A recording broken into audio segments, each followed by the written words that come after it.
Hello students, how are you all. Students, आज के इस वीडियो में हम लोग रिवाइज करने वाले एक बहुत ही इंपॉर्टेंट चैप्टर को, जो आपके एग्जाम में बार बार आता है। आपके एग्जाम में बार बार इस चैप्टर से क्वेश्चन आता है। ठीक है, चैप्टर का नाम है रेसिडेंशियल स्टेटस। बहुत ही आसान चैप्टर है, बहुत ही छोटा सा चैप्टर है, लेकिन बार बार इस चैप्टर से क्वेश्चन आता है। चाहे आप सीए की बात करिए, चाहे आप सीएमए की बात करिए, दोनों में ही हर साल हर टर्म में इस चैप्टर से क्वेश्चन आता है। ठीक है, चैप्टर बहुत ही सिंपल है, तो आपको बहुत मजा आएगा रिवीजन करने के लिए। आप जब ये वीडियो देख रहे हैं, आपके पास जो भी नोट है आप ले लीजिए और मेरे साथ साथ आप रिवाइज करते जाइए। ठीक है सर, पहले बात करते हैं ये रेसिडेंशियल चैप्टर, रेसिडेंशियल स्टेटस जो चैप्टर है वो इंपॉर्टेंट क्यों है, क्यों ये हमारे एग्जाम के लिए या फिर डायरेक्ट टैक्स में इंपॉर्टेंट है, इसकी इंपॉर्टेंस क्या है। तो देखिए स्टूडेंट्स, जब भी किसी पर्सन का हमें टैक्स लायबिलिटी निकालना होता है या फिर हमें ये कैलकुलेट करना होता है कि इंडिया में कौन सा इनकम उसके हाथ में टैक्सेबल होगा, कौन कौन से इनकम उसके हाथ में टैक्सेबल नहीं होगा, उसके लिए उसका रेसिडेंशियल स्टेटस निकालना बहुत ही जरूरी है, क्योंकि इसकी जो इंसिडेंस ऑफ टैक्स है वो डिपेंड करता है उसकी रेसिडेंशियल स्टेटस के ऊपर। सर, क्या ये रेसिडेंशियल स्टेटस हमें हर साल निकालना होता है? बिल्कुल स्टूडेंट्स, ये आपको एवरी ईयर निकालना पड़ता है, क्योंकि एक पर्सन का residential status year to year vary करता है। ठीक है सर, पहले हम किसका रेसिडेंशियल स्टेटस निकालेंगे? पहले हम बात करेंगे इंडिविजुअल का रेसिडेंशियल स्टेटस कैसे निकलता है। ओके, तो इंडिविजुअल को नॉर्मली दो पार्ट में डिवाइड किया गया है, दो टाइप में, एक है रेसिडेंट और एक है नॉन रेसिडेंट। ओके सर, एक पर्सन कब रेसिडेंट बनेगा? इनकम टैक्स में सेक्शन 6 सबसेक्शन 1 में कुछ कंडीशंस दिया गया है, जिसे बोलते हैं बेसिक कंडीशंस। आज पर section 6 subsection 1 of income tax act कुछ कंडीशंस मेंशन किया गया है। बेसिकली दो कंडीशन है जिसे बोला जाता है बेसिक कंडीशंस, और उन दोनों में से अगर कोई इंडिविजुअल किसी एक कंडीशन को सेटिस्फाई करता है तो वो इंडिया का रेसिडेंट बन जाएगा। ठीक है, दो बेसिक कंडीशन है, अगर कोई एक कंडीशन भी एक इंडिविजुअल सेटिस्फाई करता है तो उसे हम बोलेंगे रेसिडेंट ऑफ इंडिया। लेकिन अगर वो कोई भी कंडीशन सेटिस्फाई नहीं करता है तो उसे हम बोलेंगे non resident of India. Okay, so resident बनने के लिए आपको एक बेसिक कंडीशन सेटिस्फाई करना है, जो सेक्शन 6 सबसेक्शन 1 में दे रखा है, या फिर अगर आप कोई भी कंडीशन सेटिस्फाई नहीं करते हो तो आप बनेंगे नॉन रेसिडेंट ऑफ इंडिया। उसके बाद इंडिविजुअल की एक और कैटेगरी है जिसे हम बोलते हैं डीम्ड रेसिडेंट, उसके बारे में हम बाद में बात करेंगे। ठीक है सर, पहले ये बताइए कि ये बेसिक कंडीशंस क्या होते हैं। ओके, तो सेक्शन 6 सबसेक्शन 1 के हिसाब से अगर कोई पर्सन इंडिया में 182 डेज या फिर उससे ज्यादा स्टे करता है ड्यूरिंग ए प्रीवियस ईयर, तो वो बन जाएगा इंडिया का रेसिडेंट। ये है पहला कंडीशन। सो अगर पहला कंडीशन क्या है? SSC must be stay in India for 182 days और more during the current previous year. Current previous year में जो भी आपके एग्जाम के लिए एप्लीकेबल है प्रीवियस ईयर, उस प्रीवियस ईयर में अगर कोई पर्सन 182 डेज से ज्यादा 182 डेज या फिर उससे ज्यादा स्टे करता है इंडिया में, तो आंख बंद कर लो, वो इंडिया का रेसिडेंट है। कोई भी पर्सन हो वो, चाहे वो डोनाल्ड ट्रंप हो, चाहे वो एवी डिविलियर्स हो, कोई भी हो, अगर इंडिया आके इंडिया में 182 डेज स्टे करता है ना, तो आंख बंद कर लो, वो इंडिया का रेसिडेंट है। अगर कोई person less than 182 days stay करता है तो उसके लिए भी एक कंडीशन है, वो है कि करंट ईयर में उसे रहना चाहिए 60 डेज और मोर, करंट प्रीवियस ईयर में उसे 60 डेज और या फिर उससे ज्यादा रहना है, एंड लास्ट 4 साल में उसे 365 डेज रहना है। सो करंट प्रीवियस ईयर में 60 days plus last 4 years immediately preceding the current previous year, उसमें उसे रहना चाहिए 365 डेज। इन दोनों में से अगर कोई पर्सन एक भी कंडीशन सेटिस्फाई करता है तो उसे हम बोलेंगे रेसिडेंट ऑफ इंडिया। अगर दोनों में से कोई भी कंडीशन सेटिस्फाई नहीं करता है तो उसे हम बोलेंगे नॉन रेसिडेंट ऑफ इंडिया। कुछ इंपॉर्टेंट पॉइंट्स आपको याद रखना है। सर, इंडिया का मतलब यहाँ पे क्या है? इंडिया का मतलब यहाँ पे है land plus territorial water of India. India में जो लैंड वाला पार्ट, इंडिया का जो मैप है, वो लैंड वाला पार्ट तो सर जाएगा ही जाएगा, प्लस इंडिया की जो सी लाइन से, उसमें सी बेस लाइन से 12 नॉटिकल माइल्स तक जितना भी समंदर है और ऊपर में जितना भी हवा है वो भी इंडिया का पार्ट में आएगा। ठीक है सर, ये नॉटिकल माइल्स का मतलब क्या होता है? 1 nautical miles equal to 1.852 kilometres. तो अगर आप किलोमीटर में डिस्टेंस मेजर करोगे, 12 नॉटिकल माइल्स, उसे मल्टीप्लाई कर दो 1.852 किलोमीटर्स। ये इंडिया का पूरा कवरेज है फॉर इनकम टैक्स पर्पज। अगर एक पर्सन पूरा ये जो डिस्टेंस है, ये जो सर्कल है, इसमें कहीं पे भी रहता है इंडिया में तो वो इंडिया का रेसिडेंट माना जाएगा। ओके, उसके बाद एक और पॉइंट जो आपको याद रखना है वो ये है कि for calculating number of days, ये जो 182 डेज या फिर 60 डेज प्लस 365 डेज हम कैलकुलेशन करेंगे, इसके लिए नंबर ऑफ डेज जो डेट ऑफ अराइवल है, सपोज कोई पर्सन इंडिया आता है और उसके बाद इंडिया से जाता है, तो अगर क्वेश्चन में कुछ भी मेंशन नहीं किया है तो date of arrival and date of departure दोनों डेट को आप कंसीडर करोगे ये 182 डेज और 60 डेज की कैलकुलेशन में। ये जो आपको 182 डेज और 60 डेज का कैलकुलेशन करना है, उसमें सिंपल आपको याद रखना है कि अगर क्वेश्चन में सिर्फ डेट ऑफ अराइवल दे रखा है एंड डेट ऑफ डिपैचर दे रखा है तो दोनों को आपको लेना है for calculating number of days. लेकिन सर अगर आपको डेट के साथ टाइम भी मेंशन किया है, सपोज किसी ने मेंशन किया है मिस्टर पीटर एक बंदा था, वो इंडिया आया ऑन 5 अप्रैल 7 PM, ओके, उसके बाद वो इंडिया से चला गया 12 दिसंबर और सुबह के 7 बजे वो इंडिया से चला गया, शाम को 7 बजे आया और सुबह के 7 बजे चला गया। तो उस केस में अगर टाइम मेंशन है तो आपको क्या करना है, ना तो डेट ऑफ अराइवल आपको लेना है ना तो डेट ऑफ डिपैचर आपको लेना है। आपको ये चेक करना है कि इन दोनों डेट में वो इंडिया में कितने घंटे था, डेट ऑफ अराइवल में और डेट ऑफ डिपैचर में इंडिया में टोटल कितना घंटा वो था, और 24 आवर्स को एक दिन लेना है। जो भी फ्रैक्शन आवर्स आएंगे उसे इग्नोर करना है, सिर्फ 24 आवर्स को 1 डे लेना है। ओके, सो अगर क्वेश्चन में date of arrival date of departure mention है, टाइम मेंशन नहीं है, तो date of arrival and date of departure लेना है। लेकिन अगर डेट के साथ साथ टाइम भी मेंशन है तो आपको क्या करना है, डेट ऑफ अराइवल और डेट ऑफ डिपैचर को नहीं लेना है। चेक करना है कि उन 2 दिनों में, उन डेट ऑफ अराइवल और डेट ऑफ डिपैचर में वो पर्सन इंडिया में कितने घंटे था। अगर 24 आवर से ज्यादा हो रहा है तो 24 आवर को आपको एक दिन लेना है। बाकी के जो ईयर है वो, बाकी के जो आवर्स है उसे आपको क्या करना है, इग्नोर करना है। Point clear sir? बिल्कुल। तो स्टूडेंट्स ये थे 2 बेसिक कंडीशंस। अब बात करते हैं कि कौन कौन से केस में ये जो आपका सेकंड बेसिक कंडीशन है वो एप्लीकेबल नहीं होगा। यानी कि कुछ ऐसे केसेस है जहां पे सिर्फ आपका जो पहला फास्ट बेसिक कंडीशन है, मतलब 182 डेज और या फिर मोर वहां स्टे करना है, तो वो केस एप्लीकेबल होगा। लेकिन आपका जो सेकंड बेसिक कंडीशन है यानी कि 60 days plus 365 days in last 4 years immediately preceding the previous year, ये वाला कंडीशन कौन सी केस में एप्लीकेबल नहीं होगा। नंबर 1, अगर कोई इंडियन सिटीजन है और वो इंडिया छोड़ के जा रहा है फॉर एम्प्लॉयमेंट पर्पज, तो उसकी केस में ये सेकेंड बेसिक कंडीशन एप्लीकेबल नहीं होगा, सिर्फ फर्स्ट बेसिक कंडीशन एप्लीकेबल होगा। So Indian citizen lives India during the previous year for employment purpose, इनके केस में सेकेंड बेसिक कंडीशन एप्लीकेबल नहीं होगा, only first basic condition applicable होगा। ओके, दूसरे टाइप के पर्सन है Indian citizen being a crew member of Indian ship, India bound foreign ship and ship moves outside India. Suppose कोई India का citizen है और वो एक ऐसे शिप में काम कर रहा है, एक ऐसे शिप में क्रू मेंबर है जो कि इंडिया से फॉरेन जाता है। ओके, चाहे वो पैसेंजर को लेके जाए, चाहे वो गुड्स को लेके जाए, किसी को भी लेके जाए, अगर ऐसे शिप में काम कर रहा है जो इंडिया से फॉरेन जा रहा है, तो उस केस में भी सेकंड वाले बेसिक कंडीशन एप्लीकेबल नहीं होगा। आपको एक पॉइंट याद रखना है, इन दोनों टाइप के, मतलब जो भी पर्सन जॉब करने के लिए या फिर एम्प्लॉयमेंट पर्पज में आउटसाइड इंडिया जा रहा है एंड जो भी क्रू मेंबर है इंडियन शिप के केस में, इन दोनों की केस में सिर्फ हमें चेक करना है first basic condition for calculating residential status. Okay, इन लोगों के रेसिडेंशियल स्टेटस कैलकुलेट करने के लिए आपको सिर्फ और सिर्फ फर्स्ट बेसिक कंडीशन चेक करना है। ओके, सेकंड वाला इनके ऊपर एप्लीकेबल नहीं होगा।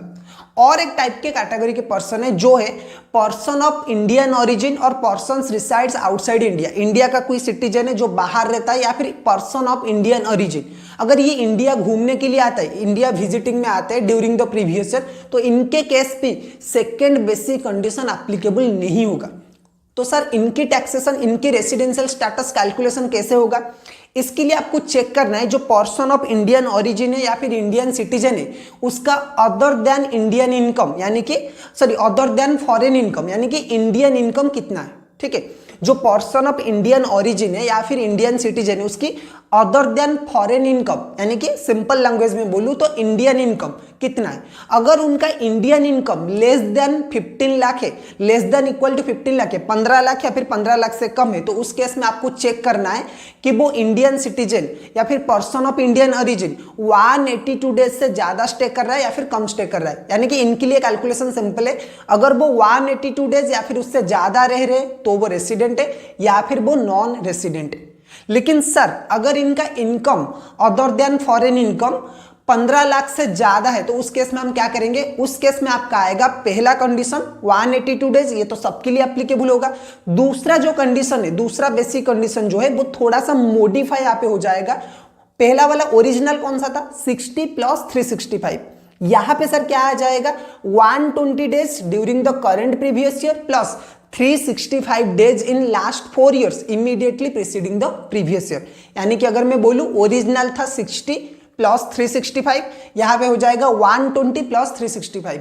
अगर इन दोनों में से वो कोई भी कंडीशन सेटिस्फाई करता है तो वो रेसिडेंट है, लेकिन अगर वो लेस देन 120 डेज इंडिया में स्टे करता है तो वो नॉन रेसिडेंट हो जाएगा। ठीक है, तो ये है पर्सन ऑफ इंडियन ओरिजिन के लिए रेसिडेंशियल स्टेटस का रूल। सर एक बात बताइए, person of Indian origin actually में है कौन? पर्सन ऑफ इंडियन ओरिजिन एक ऐसा पर्सन है जो कि फॉरेन का सिटीजन है। एक फॉरेन सिटीजन को हम पर्सन ऑफ इंडियन ओरिजिन कब बोलेंगे? नंबर 1, अगर उसके पास लाइफ टाइम में कभी भी इंडिया का पासपोर्ट था तो वो एक पर्सन ऑफ इंडियन ओरिजिन है। एक एग्जाम्पल के लिए हम लेते हैं, गूगल का जो सीईओ है सुंदर पिचाई, वो पहले इंडिया का सिटीजन था। जब वो इंडिया से बाहर पढ़ने के लिए गया, यूएसए पढ़ने के लिए गया, तो उसके पास इंडिया का पासपोर्ट था, लेकिन जब वो गूगल का सीईओ बना तो उसने अमेरिका का सिटीजनशिप ले लिया, तो वो हो जाएगा पर्सन ऑफ इंडियन ओरिजिन, क्योंकि उसके पास एक टाइम पे इंडिया का पासपोर्ट था। ओके, उसके बाद अगर कोई ऐसा पर्सन है जिसके पेरेंट्स या फिर ग्रैंड पेरेंट्स अनडिवाइडेड इंडिया में पैदा हुए थे, अनडिवाइडेड इंडिया में बॉर्न हुए थे, तो उन्हें बोला जाएगा person of Indian origin. Undivided India मतलब जो पार्टीशन हुआ था 1947 उससे पहले अगर किसी की पेरेंट्स या फिर ग्रैंड पेरेंट्स अनडिवाइडेड इंडिया में पैदा हुए तो वो बन जाएंगे पर्सन ऑफ इंडियन ओरिजिन। अगर सुंदर पिचाई के पास कभी भी पासपोर्ट नहीं था, आप ऋषि सुनक को ले लीजिए, जो यूके का प्राइम मिनिस्टर था ऋषि सुनक भी पर्सन ऑफ इंडियन ओरिजिन है, क्योंकि उसके जो ग्रैंड पेरेंट्स है वो अनडिवाइडेड इंडिया में पैदा हुए थे। ठीक है, लेकिन यहाँ पे एक पॉइंट है, सर ऐसा अगर हुआ कि सारे के सारे पर्सन जिनके पेरेंट्स या फिर ग्रैंड पेरेंट्स अनडिवाइडेड इंडिया में पैदा हुए थे, तब तो पाकिस्तान और बांग्लादेश वाले सारे के सारे पर्सन ऑफ इंडियन ओरिजिन बन जाएंगे। नहीं स्टूडेंट्स, यहाँ पे एक रूल है कि ये जो सिटीजन होना चाहिए ना, फॉरेन सिटीजन, वो अदर देन दिस कंट्रीज होना चाहिए। मतलब इन कंट्रीज के जो सिटीजन है वो पर्सन ऑफ इंडियन ओरिजिन के डेफिनेशन में आएंगे नहीं। कौन कौन से कंट्री है?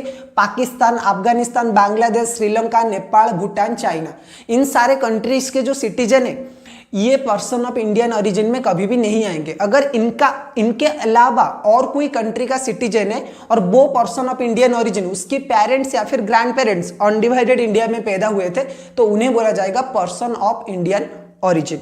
ओके, तो ये है पर्सन ऑफ इंडियन ओरिजिन के लिए टैक्सेशन।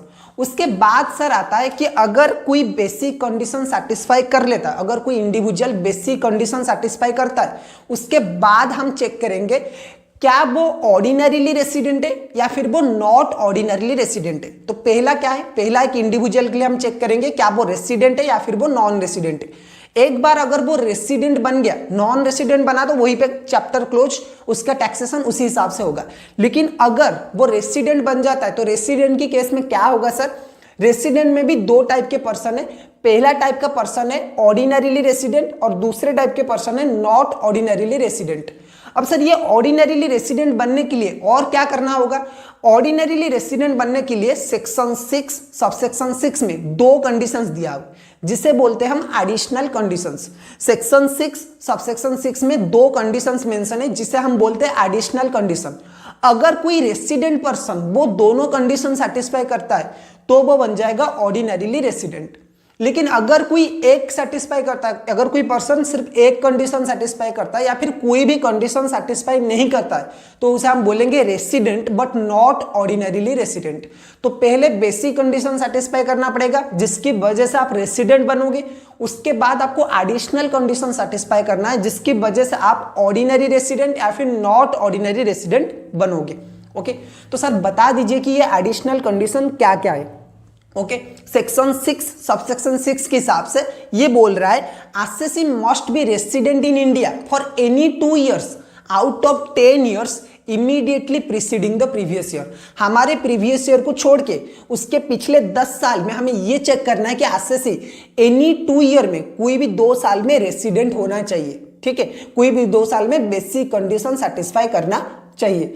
अगर वो 2 साल में किसी भी 2 साल में रेसिडेंट है आउट ऑफ 10 years तो उसने पहला कंडीशन सेटिस्फाई कर लिया। सर दूसरा कंडीशन क्या है? दूसरा कंडीशन ये बोलता है कि आपको पहले के साथ साथ 2 condition at A time fulfil करना पड़ेगा। दूसरा कंडीशन बहुत ही सिंपल है, ये बोलता है कि हमारे प्रीवियस ईयर को छोड़ के लास्ट 7 years में उसे 730 days इंडिया में स्टे करना चाहिए। Okay, so RCC must be stay in India for 730 days in last 7 years immediately preceding the previous year. हमारे प्रीवियस ईयर को छोड़ के लास्ट 7 साल में 730 days उसे इंडिया में रहना चाहिए। अगर ये कंडीशन वो सेटिस्फाई करता है तो वो बन जाएगा ऑर्डिनरीली रेसिडेंट, अदरवाइज वो बनेगा not ordinarily resident. Point clear sir? बिल्कुल। उसके बाद हम चलते हैं सेक्शन 6 सबसेक्शन 1A जिसका नाम है डीम्ड रेसिडेंट। अगर कोई पर्सन ये 4 कंडीशन सेटिस्फाई करते हैं ना तो इंडिया वाले बोल रहे हैं कि वो इंडिया का डीम्ड रेसिडेंट है। क्या क्या सर कंडीशन है? पहला पॉइंट है कि वो एक इंडिया का सिटीजन है। दूसरा पॉइंट है इसका टोटल इनकम, पहला पॉइंट है वो इंडिया का सिटीजन होना चाहिए। दूसरा पॉइंट है उसकी जो टोटल इनकम है अदर देन फॉरेन इनकम, यानी कि अगर हम सिंपल लैंग्वेज में बोले तो इंडियन इनकम 15 लाख से ज्यादा होना चाहिए। तीसरा जो कंडीशन है वो किसी और कंट्री का रेसिडेंट नहीं होना चाहिए और किसी भी कंट्री में वो ड्यू टू हिज रेसिडेंशिप टैक्स नहीं देना चाहिए, मतलब और किसी कंट्री का रेसिडेंट नहीं होना चाहिए। और चौथा जो पॉइंट है वो ये है कि वो बेसिक कंडीशन सेटिस्फाई नहीं करना चाहिए, क्योंकि अगर बेसिक कंडीशन सेटिस्फाई करेगा तो वो तो ऐसे ही नॉर्मल रेसिडेंट बन जाएगा, उसे डीम्ड रेसिडेंट बनाने की क्या जरूरत है। तो इस वजह से 4 कंडीशन है। पहला, इंडिया का सिटीजन होना चाहिए। दूसरा, इंडिया का इनकम 15 लाख से ज्यादा होना चाहिए। तीसरा, किसी और कंट्री का सिटीजन नहीं होना, रेसिडेंट नहीं होना चाहिए, या फिर रेसिडेंशिप वजह से टैक्स नहीं देना चाहिए। और चौथा वाला जो पॉइंट है वो बेसिक कंडीशन सेटिस्फाई नहीं करना चाहिए आज पर सेक्शन 6 सबसेक्शन 1। अगर कोई पर्सन ये चारों कंडीशन सेटिस्फाई करता है तो उसे हम बोलेंगे इंडिया का डीम्ड रेसिडेंट आज पर सेक्शन 6 सबसेक्शन 1A। ओके, हमेशा आपको एक पॉइंट याद रखना है कि ये जो डीम्ड रेसिडेंट है ये इस टाइप के पर्सन जो होते हैं वो क्या होंगे? ऑलवेज नॉट ऑर्डिनरीली रेसिडेंट होंगे। डीम्ड रेसिडेंट क्या होंगे? Always not ordinarily resident. Point clear sir? Students, अब बात करते हैं हिंदू अनडिवाइडेड फैमिली यानी कि HUF का रेसिडेंशियल स्टेटस कैसे निकलेगा। सेक्शन 6 सबसेक्शन 2 बोलता है कि पहले आपको चेक करना है HUF का कंट्रोल एंड मैनेजमेंट कहां पे। अगर HUF का कंट्रोल एंड मैनेजमेंट होली और पार्शियली इंडिया में है देन वो HUF इंडिया का रेसिडेंट है। अगर control and management Holi outside the India में देन इन दैट केस वो HUF इंडिया का नॉन रेसिडेंट है। ओके सर, एक बार HUF रेसिडेंट बन गया ना उसके बाद आपको चेक करना है क्या वो HUF ऑर्डिनरीली रेसिडेंट है या फिर वो HUF नॉट ऑर्डिनरीली रेसिडेंट है। अगर HUF का जो करता है वो एडिशनल कंडीशंस जो इंडिविजुअल के लिए है सेक्शन 6 सबसेक्शन 6 में वो सेटिस्फाई करता है, दोनों के दोनों एडिशनल कंडीशन अगर सेटिस्फाई करता है then in that case HUF जो है वो ऑर्डिनरीली रेसिडेंट है। अगर करता एडिशनल कंडीशन सेटिस्फाई नहीं करता या फिर कोई एक भी एडिशनल कंडीशन सेटिस्फाई नहीं करता है देन इन दैट केस वो जो HUF है वो नॉट ऑर्डिनरीली रेसिडेंट है। कंट्रोल एंड मैनेजमेंट हमेशा आपको याद रखना है कि एक्चुअल कंट्रोल एंड मैनेजमेंट होना चाहिए। मियर कंट्रोल एंड मैनेजमेंट जो पेन पेपर में होता है वो नहीं होना चाहिए। डे टू डे ऑपरेशन के लिए अगर कुछ डिसीजंस लिया जा रहा है तो उसे कंट्रोल एंड मैनेजमेंट हम कवर नहीं करेंगे। ओके सर, HUF की बात अब हम चलते कंपनी के रेसिडेंशियल स्टेटस के ऊपर। कंपनी का रेसिडेंशियल स्टेटस निकालने के लिए जो प्रोविजन है वो सेक्शन 6 सबसेक्शन 3 में दे रखा है। कंपनी को हम 2 पार्ट में डिवाइड करेंगे, एक है इंडियन कंपनी और एक है फॉरेन कंपनी। इंडियन कंपनी यानी कि वो कंपनी जो आज पर the Indian companies act India में रजिस्टर्ड हुए, ओके, या फिर इंडिया में जिनका फॉर्मेशन हुआ है उस टाइप के कंपनी, जितने भी इंडियन कंपनीज है वो ऑलवेज रेसिडेंट ट्रीट किया जाएंगे इंडिया में। जो फॉरेन कंपनीज है उनकी केस में आपको चेक करना है पोएम का मतलब है प्लेस ऑफ इफेक्टिव मैनेजमेंट। अगर किसी कंपनी का place of effective management India में है देन वो जो फॉरेन कंपनी है वो इंडिया का रेसिडेंट है। अगर पोएम आउटसाइड इंडिया में है देन वो नॉन रेसिडेंट है। सर पोएम का एग्जैक्ट मीनिंग बताइए।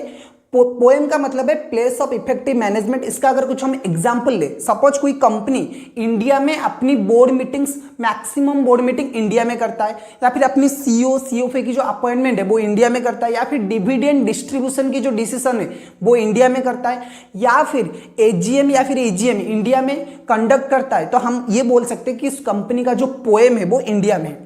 ठीक है, अगर मेजर बिजनेस डिसीजंस इंडिया में लिया जा रहा है तो पोएम उसका इंडिया में, या फिर पोएम आउटसाइड इंडिया में। पोएम इंडिया में है तो रेसिडेंट, पोएम आउटसाइड इंडिया में है तो नॉन रेसिडेंट। उसके बाद हम बात करेंगे अदर रेसिडेंशियल पर्सन की। अदर जो पर्सन है उनकी रेसिडेंशियल स्टेटस कैसे निकलेगा सर? बहुत ही सिंपल है, इन लोगों के लिए आपको चेक करना है control and management. Section 6 subsection 4 में ये बोलता है कि अगर कंट्रोल एंड मैनेजमेंट इंडिया में है देन वो रेसिडेंट है, अगर control and management Holi outside India में देन वो नॉन रेसिडेंट है।